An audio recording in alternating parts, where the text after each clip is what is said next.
Ime mi je Tino Vakuletič, prihajam iz Rač. Ukvarjam se z vizualnimi komunikacijami in tudi z medijsko produkcijo.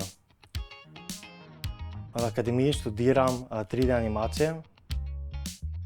Za študij akademije sem se odločil za to, ker je imel dober program in ker še na trgu ni bilo 3D animacije.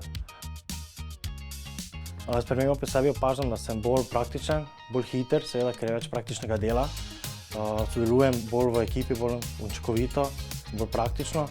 Menim, da sem se izboljšal pravzaprav v komunikaciji, ker je bilo ogromno dialoga z predavatelji in študenti, torej mojimi sošolci. Pri študiju mi je bilo najbolj všeč pravzaprav celoten program, ker je bil sestavljen iz zelo praktičnih predmetov, ekonomije, zakonodaje, ter študij predmetov, za kaj sem se jaz pisal, za vizualno komunikacijo oziroma medijsko produkcijo, torej fotografija, video, ter še zdaj na koncu 3D animacije. Torej, program je sestavljen iz različnih predmetov, ki so potrebni v današnjem času v področju grafičnega oblikovanja oziroma v medijski produkciji.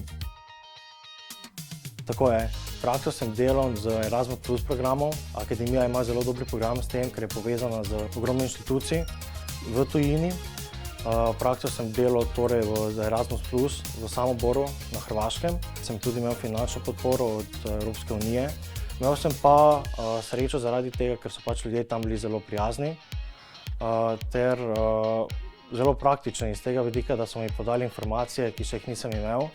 In sem se dodatno naučil tudi, kako lahko bolj učinkovito delam v ekipi.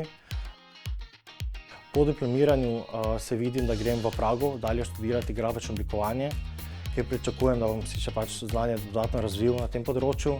Zatem pa nameravam nadaljevati master's degree v tujini, najverjetneje v Londonu. Bodočim študentom bi priporočal, da odprto razmišljajo, da so pripravljeni pridobiti novo znanje. Ne glede na dejstvo, če že imajo znanje na tem področju, da pridobijo neko novo perspektivo, da si gradijo veze z različnimi ljudmi na tem področju, ter da so delovni, še posebej. Ker ogromno na teh področjih je ogromno ljudi vsako leto.